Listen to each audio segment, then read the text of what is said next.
Speak out. So good morning, sir. My name is K. Suresh. I am from Kabul. My qualification is I am studying Debate High School Amagrahanam in 10th class. I graded 8.0.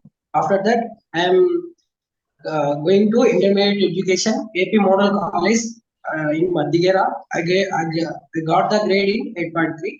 After that, I am going to Narsopeta, AM Reddy Memorial College of Engineering and Technology, joining of Agriculture Engineering. I completed in that course 2021. After that, I joined in one company, Tafai Tractor and Farming Equipment Limited. I experienced in 6 months. Next, I interested in IT sector because of I coming to this section. My family background is my family. My father is a farmer. My mother is a మీ qualification ఏంటి? మీ qualification ఏంటి? B ఫార్మసీయా? BTech agriculture engineering. కానీ BTech లో agriculture engineering అంతే కదా? Yes sir. Okay, engineering ఎప్పుడు పాస్ అయ్యారు? 2021. సో 21 లో అయిపోయినాక ఏం చేశారు? 21 తర్వాత నుంచి ఇప్పటి వరకు prepare for government jobs sir. Prepared for govt jobs. Hello, వచ్చాయా ఏమన్నా jobs? Yes sir. Sub inspector prelims అయిపోయింది, ఈవెంట్స్ అయిపోయినాయి, మెయిన్స్ దాకా వెళ్ళాను సార్. మెయిన్స్ పోయింది సార్. ఎస్ఐ జాబ్ ట్రై చేసావు అంతేనా? Yes sir. తర్వాత ఏం చేసావు మరి? ఆఫ్టర్ దట్ తర్వాత టఫే అనే కంపెనీలో వర్క్ చేశాను సార్ 6 months.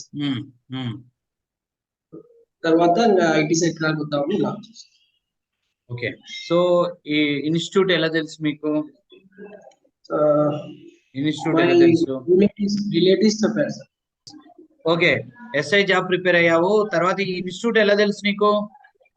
మా రిలేటివ్స్ చెప్పారు సార్. రిలేటివ్స్ మా మామ ఉన్నాడు, ఆయన చెప్పాడు సార్. ఇప్పుడు ఏ ఊర్లో ఉన్నాను? హైదరాబాద్ సార్. మీ హోమ్ టౌన్ ఎక్కడ? కర్నూలు సార్. ఇప్పుడు హైదరాబాద్ లో ఉన్నాను. సో మరి బీటెక్ అగ్రికల్చర్ కదా, ఇప్పుడు సాఫ్ట్వేర్ వైపు రావాలని ఇంట్రెస్ట్ ఉందా? Okay, so okay, definitely you can become because we have some students not BTech in agriculture BTech students. We got some of the students ఎప్పుడో వచ్చారు, జాబులు కొట్టారు. రీసెంట్ గా మీ బ్యాక్గ్రౌండ్ అంటే మీలా కాదు, బిఎస్సి అగ్రికల్చర్ ఏజీబీఎస్సి స్టూడెంట్స్ కి ఇద్దరికి జాబులు వచ్చాయి రీసెంట్ గా. ఒక అమ్మాయి ఏజీబీఎస్సి, అబ్బాయి బిఎస్సి అగ్రికల్చర్, ఎంఎస్సి అగ్రికల్చర్. ఓకేనా? సో వాళ్ళంతా సక్సెస్ఫుల్ గా జాబులు కొట్టారు. సో ఐటీ జాబ్ కి గవర్నమెంట్ జాబ్ కి డిఫరెన్స్ ఏంటంటే, ఐటీ ఇండస్ట్రీ అనేది ప్రైవేట్ జాబ్స్.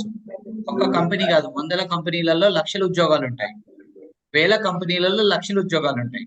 గవర్నమెంట్ జాబుల ప్రాబ్లం ఏంటంటే, తెలంగాణ గవర్నమెంట్, ఆంధ్రప్రదేశ్ గవర్నమెంట్, లేకపోతే ఇండియా భారతదేశ గవర్నమెంట్ అంటే సెంట్రల్ గవర్నమెంట్, స్టేట్ గవర్నమెంట్ ఇచ్చే జాబులు మాత్రమే ఉంటాయి. ఈ జాబులు మనకున్న నిరుద్యోగానికి, అన్ఎంప్లాయ్మెంట్ కి సరిపోని ఉద్యోగాలు అనేది ఇంపాసిబుల్. ఏ గవర్నమెంట్ కూడా ఇవ్వలేదు.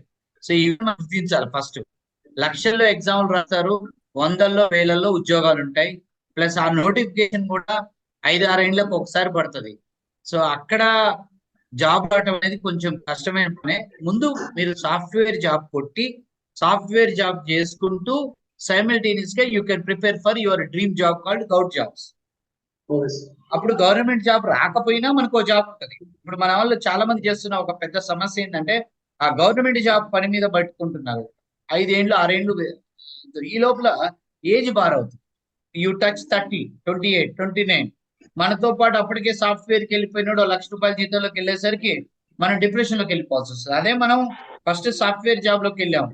సాఫ్ట్వేర్ జాబ్ లోకి వెళ్ళిన తర్వాత మనకు జాబ్ వచ్చింది, అది చేసుకుంటూ గవర్నమెంట్ జాబ్ నోటిఫికేషన్ పడ్డప్పుడు లీవ్ పెట్టడమో, లేదంటే ఒక జాబ్ 1 year పని చేయొచ్చు, కొంత సంపాదించుకుంటాం కాబట్టి సర్వైవల్ ఉంటుంది. So that is the best way. Okay, right.